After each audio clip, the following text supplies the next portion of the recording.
오늘 우리에게 주신 하나님의 말씀을 봉독합니다. 로마서 12장 14절부터 21절까지 말씀입니다. 너희를 박해하는 자를 축복하라. 축복하고 저주하지 말라. 즐거워하는 자들과 함께 즐거워하고 우는 자들과 함께 울라.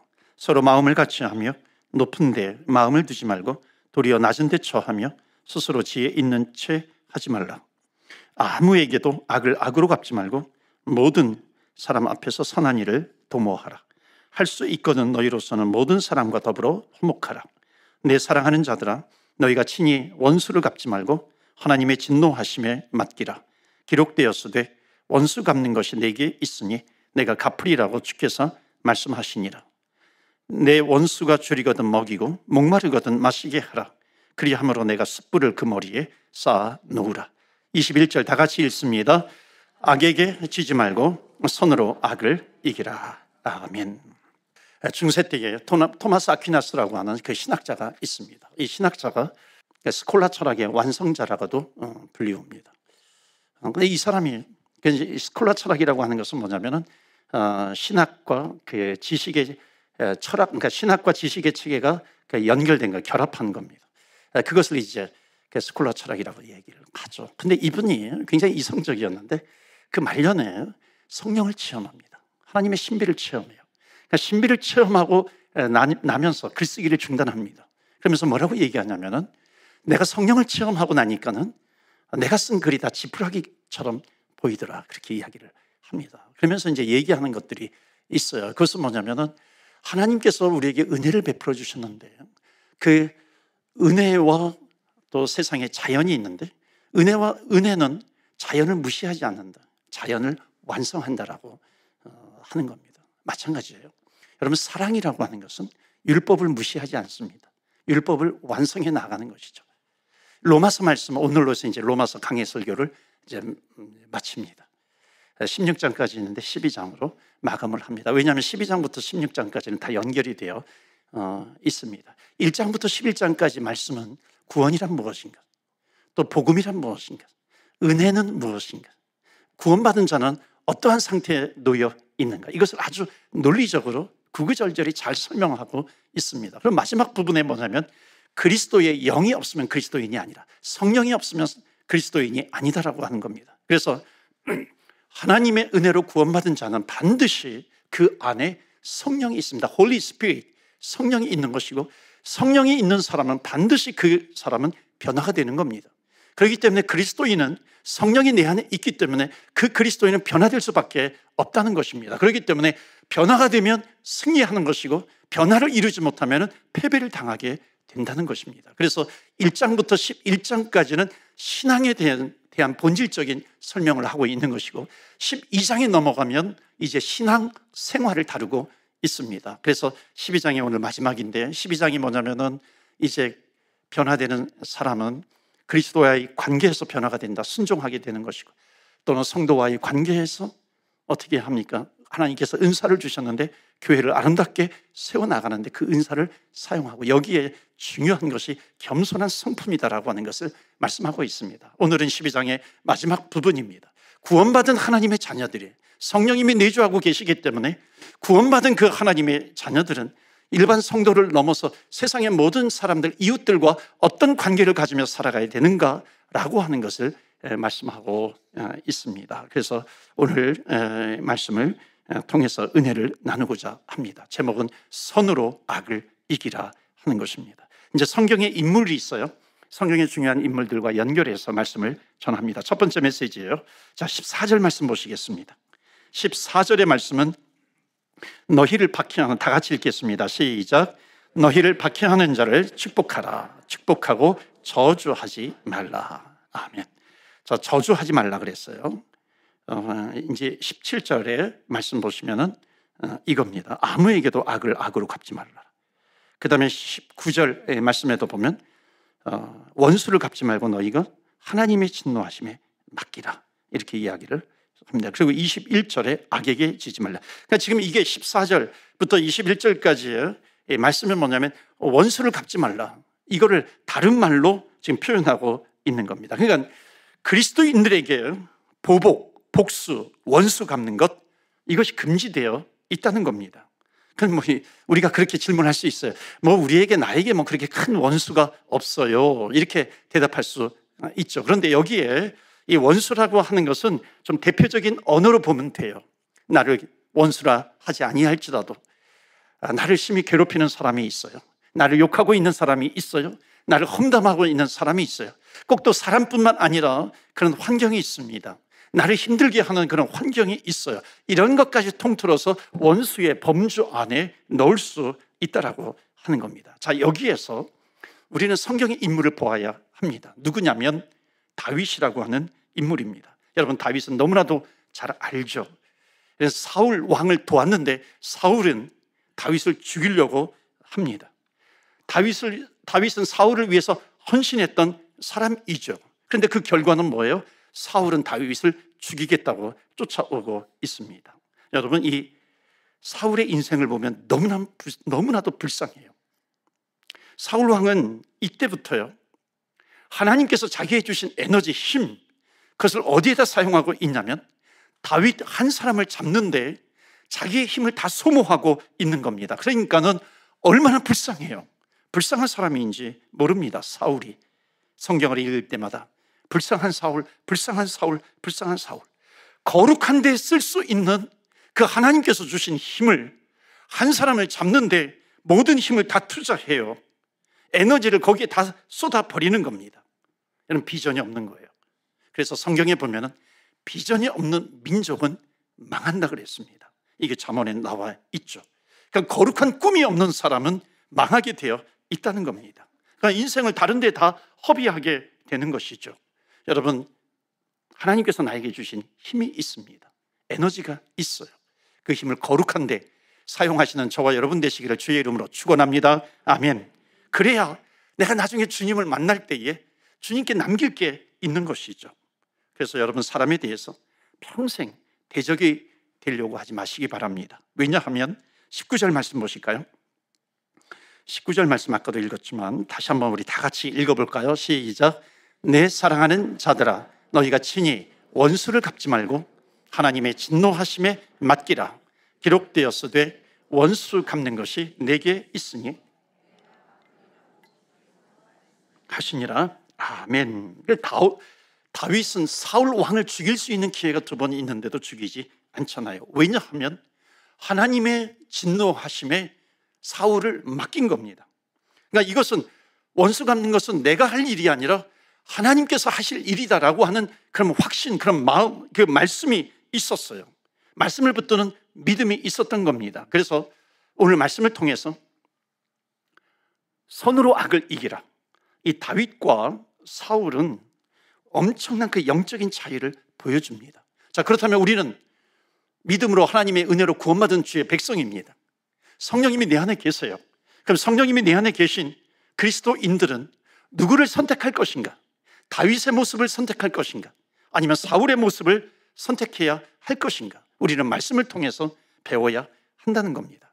여러분, 사울 왕 잘못했죠. 사울 왕 죽일 사람이죠.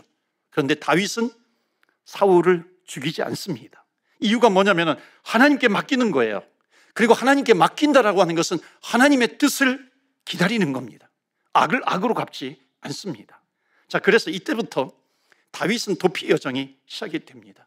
여러분, 사울이 왜 불쌍하냐면 사울의 최대의 관심사는 뭐냐면 다윗을 잡는 거예요. 다윗을 대적하는 겁니다. 그런데 다윗의 관심사는 사울이 아니라고 하는 겁니다.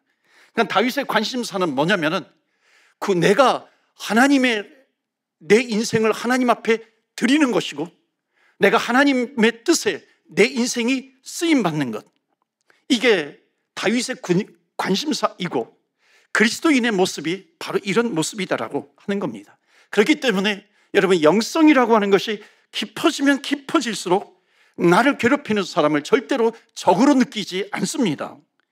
다윗은 도피하면서 시편을 보면 주님을 의지하겠다라고 하는 그런 말씀이 아주 구구절절히 나옵니다. 내가 주님을 죽게 피합니다. 내가 주님을 의뢰합니다. 물론 다윗도 마음이 아플 때가 얼마나 많이 있겠어요. 그래서 시편에 다윗이 기록한 그런 시편의 말씀들을 보면은 시련 가운데 원수를 멸해 주세요 하나님, 원수라고 하는 단어, 원수라고 하는 표현이 이 다윗의 시편 가운데 굉장히 많이 나옵니다. 하나님, 나를 미워하는 원수가 있습니다.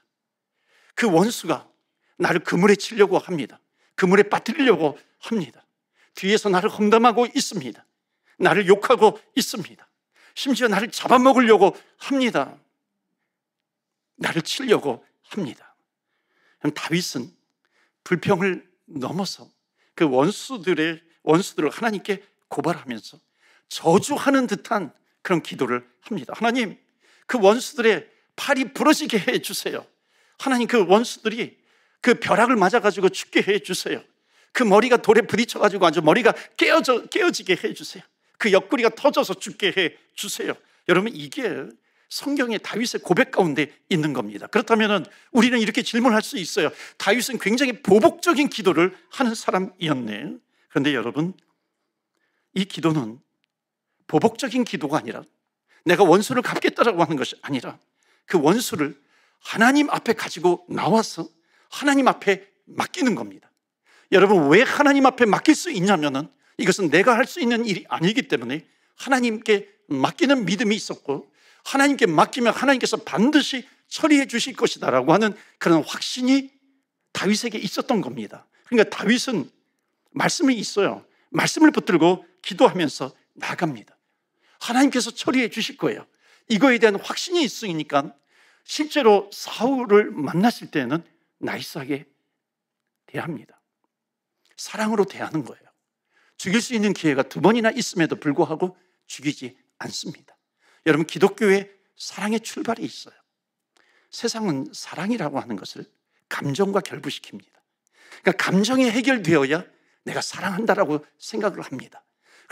그러나 구원받은 하나님의 백성들은 감정이 해결되어야 사랑하고 원수를 갚지 않고 그런 것이 아니에요. 그 전에 무엇이 있냐면 구원받은 하나님의 백성들에게는 말씀이 있어요. 하나님의 약속의 말씀이 있는 것이고, 하나님의 약속의 말씀을 붙드는 사람은 그 약속의 말씀이 반드시 이루어질 것이다라고 하는 믿음을 가지고 순종하면서 나갑니다. 이것은 감정이 비록 해결되지 않았다 할지라도 하나님께서 우리에게 주신 말씀이 있는데 그 말씀은 원수를 대적하지 말라 그래요. 하나님, 내 감정은 아직 해결되지 않았는데, 그러나 그럼에도 불구하고 구원받은 하나님의 자녀들은 말씀을 먼저 붙드는 거예요. 그 말씀에 순종하는 겁니다. 내 감정이 해결되지 않았지만 내가 원수를 대적하지 않습니다. 사울 때문에 내가 죽겠는데, 정말 죽이고 싶은 감정이 나에게 있는데 하나님의 말씀이 있기 때문에 내가 말씀에 순종합니다. 이게 기독교인의 사랑의 출발입니다. 그런데 놀랍게도 말씀을 먼저 붙드니까 감정은 따라오게 됩니다. 여러분, 감정이 더 능력이 있습니까? 하나님의 말씀이 더 능력이 있어요. 구원받은 하나님의 자녀들, 성령님이 내 안에 있으면요, 말씀의 권세를 알게 됩니다. 그 말씀의 권세에 순종하면서 나가게 되는 것. 그래서 다윗은 하나님께 맡깁니다. 이것은 내 영역이 아니라고 하는 것을 알아요. 그래서 오늘 우리에게 주시는 첫 번째 주제가 있습니다. 한번 보실까요? 첫 번째 메시지 다 같이 외쳐보겠습니다. 시작. 원수를 하나님께 맡기자. 아멘. 여러분, 서술형이 아니라 느낌표가 있어요. 아주 이게 외쳐야 되는 거예요. 다시 한번 우리 원수를 하나님께 맡기자. 시작. 원수를 하나님께 맡기자. 이게 그리스도인의 모습이다라고 하는 겁니다. 여러분, 신앙은 레귤러한 행동이 절대 아닙니다. 상식이 아니에요. 신앙이라고 하는 것은 상식을 초월합니다. 신앙이라고 하는 것은 이해되는 행동을 하는 것이 아니에요. 그 이해를 초월하는 것이 바로 이 신앙이라고 하는 겁니다. 다윗이 사울을 죽일 수 있는 것, 어찌 보면 그 전쟁 가운데 이런 당연한 행동으로 보일 수 있어요. 그런데 하나님의 사람들은 레귤러를 선택하지 않습니다. 하나님의 사람은 세상에 이해하는 것을 선택하지 않습니다. 하나님의 사람들, 구원받은 주의 백성은 하나님의 말씀을 붙들게 되는 것입니다. 그렇기 때문에 어떤 원수가 나를 공격한다 할지라도, 어떤 원수와 같은 그런 상황이 내 앞에 펼쳐진다 할지라도, 사탄이 나를 치고 들어온다 할지라도 주의 백성이에요. 구원받은 백성들, 내 안에 성령님이 계시는데, 내 안에 성령님이 계신 사람은 어떤 행동을 하게 되냐면, 하나님, 내가 구원받았사오니 하나님, 나를 공격하는 원수가 있어요. 그것을 주님 앞에 맡깁니다. 하나님의 처리를 기다리게 되는 것이죠. 그리고 사랑으로 나이스하게 대하는 것입니다. 이게 승리입니다. 여러분, 승리하시기를 주의 이름으로 축원합니다. 아멘. 두 번째 메시지 보시는데 20절 보시겠어요? 오늘은 두 번째까지만 하겠습니다. 20절 보세요. 다 같이 읽습니다. 시작. 내 원수가 줄이거든 먹이고 목마르거든 마시게 하라. 그리함으로 내가 숯불을 그 머리에 쌓아 놓으리라. 21절 다 같이 시작. 악에게 지지 말고 선으로 악을 이기라. 아멘. 그러니까 overcome evil with good 이렇게 되는 것이죠. 그러니까 뭐냐면 첫 번째는 뭐냐면 원수 갚는 것이 누구에게 있냐면 하나님께 있다는 겁니다. 두 번째는 원수 갚는 것을 하나님 앞에 맡기는 것보다도 더 나아갑니다. 더 나아가는 것은 뭐예요? 원수를 섬깁니다. 어떻게? 굶주리거든 먹이라, 목마르거든 마시게 하라 하는 겁니다. 이것이 바로 그리스도인이 승리하는 길이고, 그리스도인이 선으로 악을 이기는 길이고, 그리스도인이 원수 갚는 일이 되는 것이고, 이것이 바로 그리스도인들에게 십자가의 길이다라고 하는 것을 말씀하고 있습니다. 더욱 나아가면요, 그리스도인들은 성령으로 충만한 사람은 내 주변에 있는 한 영혼이 중요하거든요. 그 영혼이 구원받았으면 좋겠거든요. 그러니까 이 원수들도 결국 하나님의 백성이 될 수 있다라고 하는 잠재적인 그리스도인이 된다라고 하는 그 믿음과 그 확신이 있어요. 여러분, 이것은 하나님의 말씀이 없으면 안 됩니다. 구원받지 않으면 안 되는 것이에요. 그 마음은 성령님이 내 안에 없으면 이런 마음을 갖지 못하는 것이죠.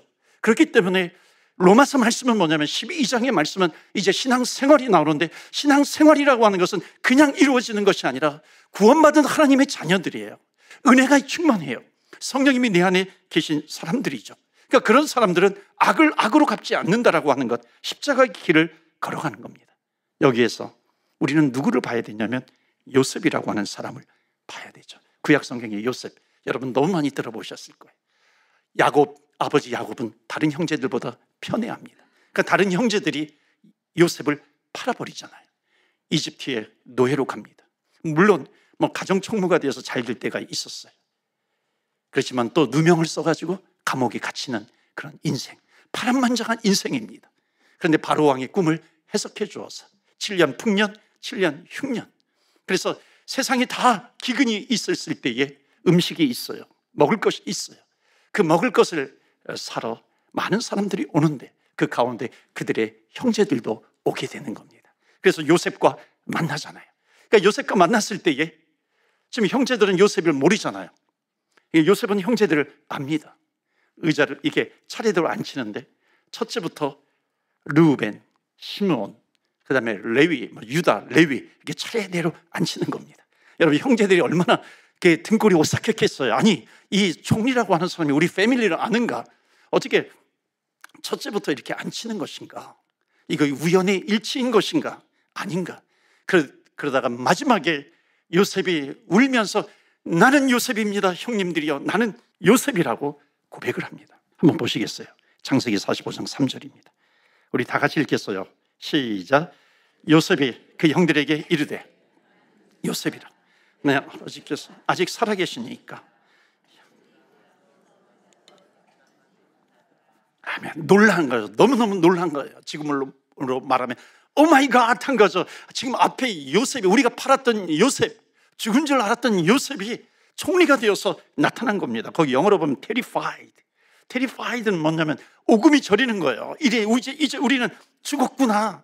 아니, 사지가 벌벌벌 떨리는 것이죠. 어쩐지 우리를 차례대로 앉히더라. 르우벤부터 시므온, 레위, 유다 이렇게 앉히더라. 이제 우리는 차례대로 형부터 아마 이 르우벤부터 아마 우리를 죽일 거야, 이렇게 생각을 한 것이죠. 그런데 창세기 45장 4절부터 10절까지는 요셉의 생애에서 정말 중요한 표현이 나옵니다. 여러분, 구원받은 하나님의 백성들은 이 말씀을 많이 묵상해야 합니다. 45장 4절 말씀 보시면, 다 읽지는 않겠지만 마지막에 뭐냐면 나는 당신들의 아우 요셉입니다. 이건 팩트예요. 당신들이 애굽의 판차입니다. 이건 사실이죠.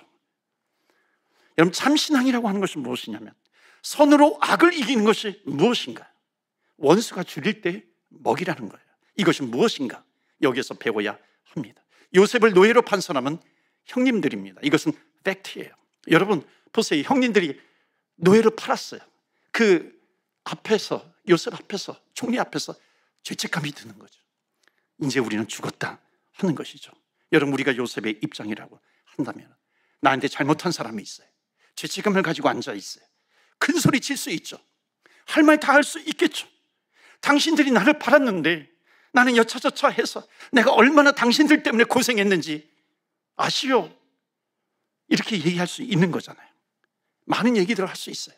군대 얘기보다 많이 할 수 있고요, 우리 어머니들이 자식 낳은, 아기 낳은 얘기보다 더 많이 할 수 있고요, 우리 이민자들이 얼마나 10년, 20년 이야기 보따리를 풀어보면 얼마나 많아요. 근데 그것보다도 훨씬 많은 얘기를 요셉은 할 수 있는 겁니다. 그런데 요셉이 어떻게 반응하는가 보세요. 5절 보시겠어요? 5절 보세요. 당신들이 나를 이곳에 팔았다고 해서 뭐라고 하냐면 근심하지 마소서, 한탄하지 마소서. 하나님이 생명을 구원하시려고 나를 당신들보다도 먼저 보내셨습니다. 하나님께서 God sent me, 하나님이 나를 보내셨다고 얘기하는 겁니다. 당신들이 나를 판 것이 아니라 하나님이 나를 보내셨어요. Ahead of you, 당신들 앞서서 하나님께서 나를 보내셨다고 하는 것이죠. 이게 요셉의 애티튜드예요. 요셉의 태도입니다. 당신들 한탄하지 마소서, 당신들 근심하지 마소서. 여러분, 형들이 요셉을 판 거는 팩트예요.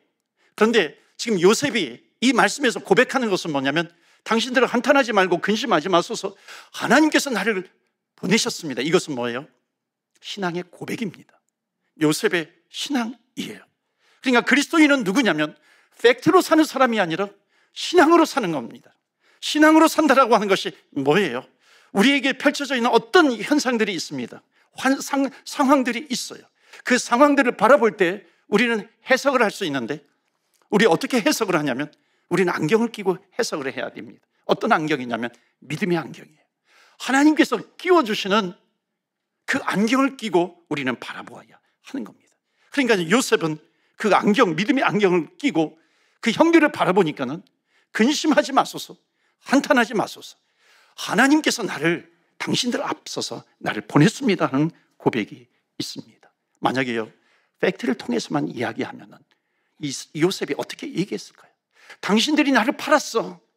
당신들을 팔았는데 I became 총리, 나는 총리가 되었어. 그렇기 때문에 you have to penalty, 당신들은 페널티를 받아야 돼. 당신들은 죽어야 돼. 당신들이 나에게 돌을 던졌으니까 나도 당신들에게 돌을 던져야 해. 여러분, 이것은요 팩트로만 사는 인생이에요. 하나님께서 우리 그리스도인들을 왜 구원시켜 주셨는가? 절대로 팩트로만 사는 인생이 아니라 예수 믿는 사람들, 은혜로 구원받은 사람들, 그리스도의 영이 있는 사람들은 그렇게 사는 것이 아니라 그 팩트가 있어요, 사실이 있어요, 이것을 무시하는 것이 아니라 그 뒤에 역사하고 계시는 하나님의 섭리라고 하는 것이 있어요. 하나님의 뜻이라고 하는 것이 있어요. 그러니까 믿음의 눈을 가지고서 보는 사람은 팩트로 사는 사람이 아니라 그 뒤에 역사하고 있는 하나님의 섭리를 붙들고 사는 사람입니다. 그렇게 살지 못하면요 인생은 불행해지는 겁니다. 그렇지 않습니까? 여러분, 사실만 가지고 살아요. 돈이라고 하는 사실, 건물이라고 하는 사실, 나는 집 2채가 있어요. 여러분, 사실로만 가지고 살면요 계속해서 불행해집니다. 왜냐하면 그것을 가지고 내세울 수가 없어요. 왜냐하면 옆에는 빌딩 2채를 가지고 있는 사람이 있는데요, 여러분, 팩트로는 절대로 만족함이 없다라고 하는 거예요. 무엇으로 만족해요? 하나님의 손길이 닿으면 거기에 만족이 있는 겁니다. 사랑하는 성도 여러분, 여러분의 인생은 하나님의 손이 닿고 있습니까? 아니면은 팩트만을 가지고서 살아가고 있습니까? 진정한 행복은 하나님께서 나를 터치해 주셔야 한다라고 하는 것입니다. 그래서 요셉은 팩트로 살지 않아요. 다윗도 팩트로 살지 않습니다. 형님, 근심하지 마소서, 걱정하지 마소서, 하나님이 나를 이곳에 보내셨습니다. 총리가 되게 해 주셨습니다. 원망하지 않아요. 팩트는 원망하지 않아요. 여러분, 리더는 누구예요? 하나님의 섭리를 보는 사람이 리더가 되는 겁니다. 우리는 자꾸만 연습을 해야 하는 것이죠. 그래서 오늘 마지막 2번째 메시지 다 같이 읽겠습니다. 시작. 악에게 지지 말고 선으로 악을 이기자. 아멘. 선으로 악을 이기시는 여러분 되시기를 축원합니다. 아멘. 어떤 원수가 나를 공격한다 할지라도, 사탄이 치고 들어온다 할지라도 하나님께 맡기십시오. 하나님 살아계시고 하나님 역사하시고 하나님 두 눈 부릅뜨고 이 세상을 바라보시고 하나님은 이 세상을 인도해 가시는 겁니다. 그렇기 때문에 주님께 맡길 수 있어요. 어떤 사람이 나는 은혜로 구원받고 내 안에 성령님이 계세요. 그래서 다윗은 하나님 앞에 엎드립니다. 나를 정결케 하소서. 이 말은 지금으로 말하면 하나님 성령으로 충만케 하여 주옵소서. 그러니까 성령으로 충만하면 충만할수록 하나님의 말씀을 붙들고 승리하며 살아갑니다. 여러분 승리하시는 저와 여러분 다 되시기를 주의 이름으로 축원합니다. 아멘. 여러분 믿음으로 살아가는 것이 무엇일까요? 하나님께서는 우리에게 믿음으로 하나님의 은혜로 나를 구원해 주셨습니다. 성령님이 계십니다. 이 시간에 우리 기도할 때 하나님 선으로 악을 이기게 하여 주시옵소서. 그러기 위해서 성령으로 충만케 하여 주시옵소서. 하나님의 뜻을 따르는 영적인 삶을 살게 하여 주옵소서. 믿음의 눈을 뜨고 믿음의 눈으로 세상을 보기를 원합니다. 혹시 여러분 가운데 내 마음을 아프게 하는 사람이 있습니까? 성경은 분명히 말씀합니다. 원수 갚는 일은 하나님의 일이라는 겁니다. 우리가 해야 될 일은 주님께 맡기는 것입니다. 주님의 처분을 기다리는 것이죠. 여러분 오늘 그런 기도하지 않겠습니까? 내가 주님께 맡깁니다. 하나님 성령으로 충만케 하여 주옵소서. 선으로 악을 이기게 하여 주옵소서. 여러분 주의 이름에 능력이 있습니다. 다 같이 주여, 주의 이름 부르며 기도하며 나아갑니다. 주여, 주여.